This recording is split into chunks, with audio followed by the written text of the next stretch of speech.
Best friend. Best friend হলো অনেকটা personal diary এর মতো, যে কিনা তোমার ব্যাপারের সব কিছু জানে। তোমার খারাপ লাগা, ভালো লাগা, তোমার স্বপ্নগুলো, তোমার সিক্রেট স্পেশাল সব মুহূর্তগুলো, তোমার হার্ট ব্রেক, জেলাস মোমেন্ট, তোমার ভয়ের কারণ, তোমার ভালোবাসা, তোমার সবচেয়ে খারাপ সময়টাতে পাশে থাকা, সব সে জানে, সব। আর সবচেয়ে বেস্ট পার্টনার হলো এই ডায়েরির পাতাগুলো কখনোই শেষ হয়ে যাবে না। One diary, one best friend, forever.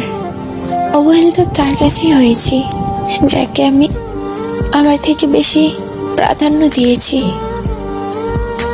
মানুষের সুসময়ে কাটার আঘাতও সহ্য হয়, আর দুঃসময়ে ফুলের সুঘ্রাণও অসহ্য লাগে।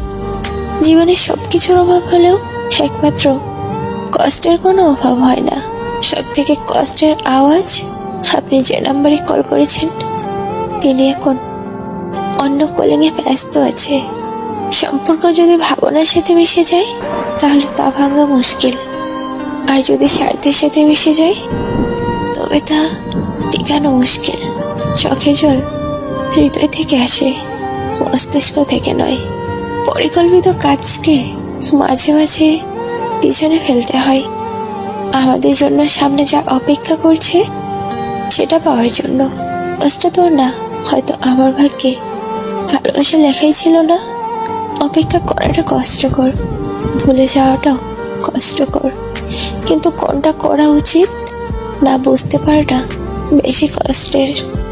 অভিমানের ভাষাগুলি যদি সবাই বুঝতো তাহলে সম্পর্কগুলোর আর কোনো বিচ্ছেদ হতো না। বেহায়া নয় প্রিয়, ভালোবাসাটা সত্যি, তাই বারবার নিজেকে সস্তা করে ফেলি। হয়তো তোমাকে কোনোদিন পাবো না, কিন্তু মনে রেখো তোমাকে কোনোদিন ভুলতেও পারবো না। যন্ত্রণা থেকে পালিয়ে যেও না, একদিন যন্ত্রণাই তোমার জীবনের বড় শিক্ষক হবে। কিছু মানুষকে সবটুকু দিয়েও আঁকলে রাখা যায় না।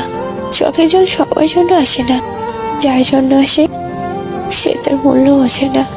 যাদের ভালো থাকার কারণ হয়েছিলাম তারা এখন লুকিয়ে বেড়ায়। এজন্যই ভালো আছি আমি, কারো প্রিয়জন হওয়ার সামর্থ্য আমার নেই। ওয়ান সাইড লাভ কি, ওয়ান সাইড লাভ কি সেটা কেবল নবিতা বোঝে। শিজুকা তো জাস্ট ফ্রেন্ড ভাবে। আমি এত কষ্ট দেওয়ার পরও যে আমি তোমার কাছে বেহায়ার মতো পড়ে থাকি, কারণ কি জানো? কারণটা হলো এটা তোমায় ছেড়ে দিলেই আমায় সিলিং এর সাথে ঝুলে যেতে হবে। তাই বলি কি, এত অবহেলা না করে একটু ভালোবাসো আমায়। বিশ্বাস করো, তুমি যেভাবে বলবা আমি ওভাবেই থাকবো।